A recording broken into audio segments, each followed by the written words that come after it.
After 2.5 years, Coach Hugh Freeze has been relieved of his duties as head coach of Auburn University.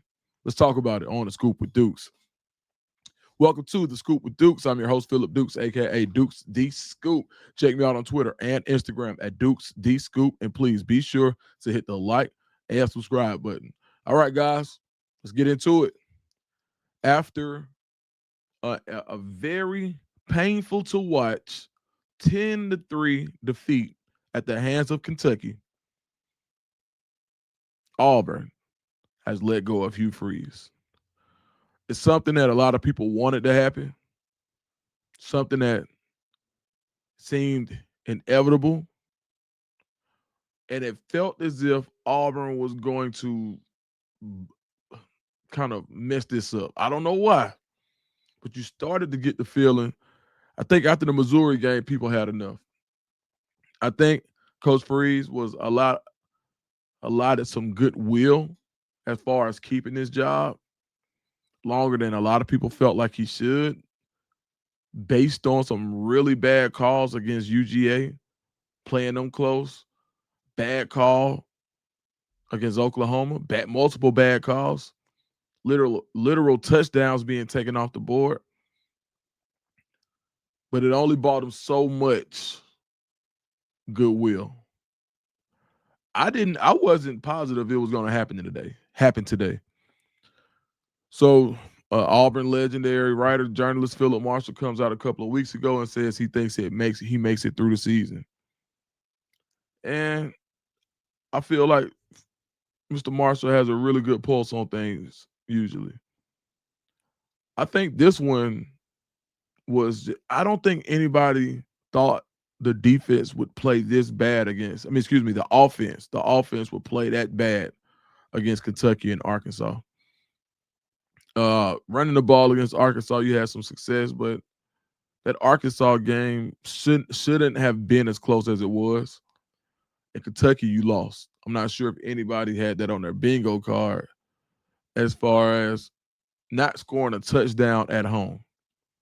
Now, for those that follow me, I will say that I felt like, me personally, I felt as if there was going to be a change, or if there were going to be a change, the change would occur if it continued to be egregiously obvious that the offense was the issue because of the talent that's been accumulated, the talent that is being paid for. Offense is making a ton of money, and it's your offense. And that's hard, right? That's why DJ Durkin has been such a popular name, and has kind of barged into the conversation as far as being the permanent head coach based on how well this defense is playing and what he's doing with the amount of talent that he has. Hugh Freeze did some things well. One, he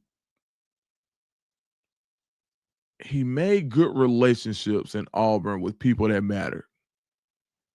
And that's important in Auburn because if you can get the powers that be, quote unquote, or the money men, or whoever, or however you want to put it, if these guys can be on your side, it buys you a little time. I'll say this: there wasn't a scandal attached to this one, right? Gus Malzahn, you had the Stop Steal campaign. Brian Harsin, you had this. I don't know what was it, like a uh, inappropriate relationship scandal with Harsin that was unfounded. And so, you even go back in the day, you want to go to Jet Gate. It was always been kind of sloppy in Auburn, right? So this one wasn't really wasn't sloppy. It was kind of cut and dry, which is surprising for Auburn. Kind of cut and dry. Like, hey, look, not performing. And I think it's gotten to the point where people are saying, is John Cohen the right guy for the job? Now, you wonder, it's the same candidates for basically all of the no matter if you go to 24/7, shout out to those guys. Auburn Undercover, that's family. On 3, shout out to Cole, Hope, Jay Lee, Allen Head, even with the Rivals, Jay Tate, Caleb, like even with all of these teams, media teams, the tops, the hot board is the same everywhere you go.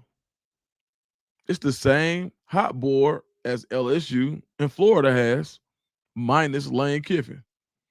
And sometimes you'll see Lane Kiffin on the Auburn hot board. I don't think it's very possible, but you're going to see the same names: Eli Drinkwitz, Summerall Tulane, Dillingham, Arizona State, James Franklin. But I mean, it's the same guys. It's like I think it's a core 7 guys. This is from, let's go. This is 24/7. Shout out to Nate King. He's got Summerall, Drinkwitz, Durkin, Rhett Lashley, forgot him, but definitely Rhett has been a name. Who just signed an extension, but at SMU, but I'm not sure if that's. I think it could make it more difficult, but I'm not sure if it's totally barring. Kenny Dillingham, Brent Key is another name I hear a lot. Jimbo Fisher is a name that started to resurface. And yep, James Franklin, like I said, Clark Lee, Vanderbilt, Alex Golish, South Florida, and Lane Kiffin at the bottom, and Glenn Schumann.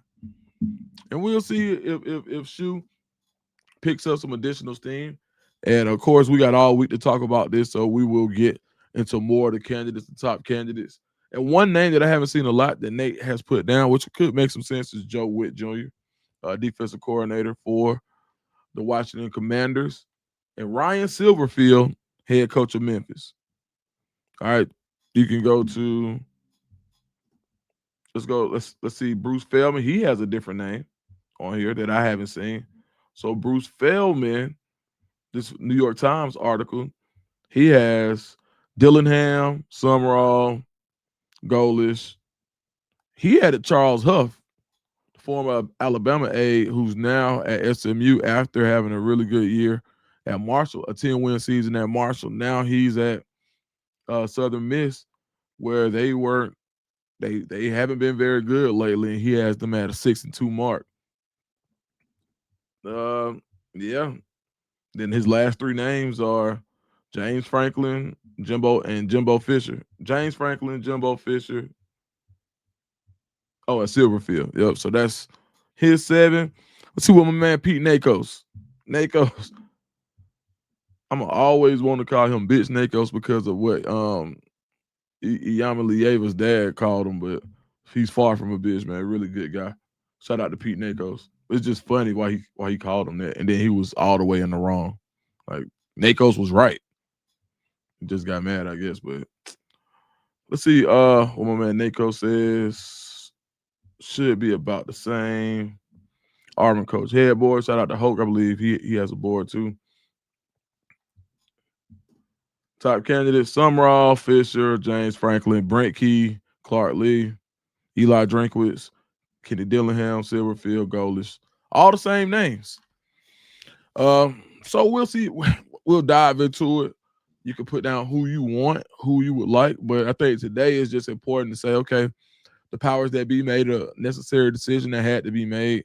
Look, Durkin can help keep the team together for sure. I think a lot of the defense, you got a young defense that you will need with the gauntlet of a schedule that the Auburn Tigers have next year. You need this defense back to be in the game. I mean, right now on this defense, I think the biggest piece you lose is Keldrick Faulk, and you got a guy waiting in the wings. I don't think he can replace him, but I think you'll be okay with Jared Smith. You got some more key guys there. But when you talk about you got a star freshman linebacker in Debo Atkins. We got Ken Lee, who will be a senior next year. Jay Crawford, who will be a junior next year. Caleb Harris, who will be a junior next year. DeMarcus Riddick, still only a true sophomore. Then you got Malik Autry. You've got Malik Blockton. I think you'll lose something in the portal, but I don't think you lose everything in the portal, and you can really keep this team together. So defensively, so I think it's going to be really interesting to see what DJ Durkin does. So let's do this. We had to talk about the fire, and everybody's going to say the same names. Let's do two things. Drop this in the comments.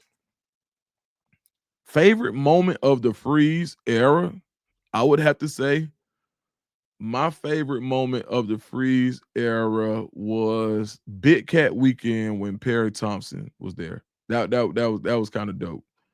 I actually was there for that one, and it was just at a fever pitch. Um, that was kind of like the highlight where it felt like Auburn, recruiting wise, the energy was good. It felt like a football game in the middle of the summer. Coach Freeze really had things going at that time, and I thought things would have ended up differently for sure. I was someone who thought that the recruiting classes were going to translate into wins, much like they did when he was at Ole Miss, but they did not. So that was my Freeze moment. And the whole Freeze four, like that was cool, right? Like the Freeze four, getting those receivers, and I think the best time in the Freeze era was definitely recruiting. What was your favorite time of the Freeze era? Trying to pull some type of silver lining out of this thing. And I think I also want to know who's your favorite candidate. Actually, give me a candidate that is off the beaten path. Someone we didn't say today on the show. Drop a candidate that you think would do a great job at Auburn and why. And we're gonna do that show too. We're gonna call it the lukewarm list or maybe the warm list. I don't know. It's not the hot board. We'll call it something else. But there are some names that Auburn alum and former ball players that I talk to and guys who have great standing in the university, some donors. Everybody has opinions on some guys that they would like to see, and I'll drop some of those names as well this week. All right, turn your notifications on. We'll be having a lot of content this week as once again Hugh Freeze has been relieved from his duties as head coach of Auburn University. All right, that's my time, folks. Make sure you hit the like and subscribe button. Go to International Voice and go pick up some of that great Christian merchandise. All right. Thank you, guys.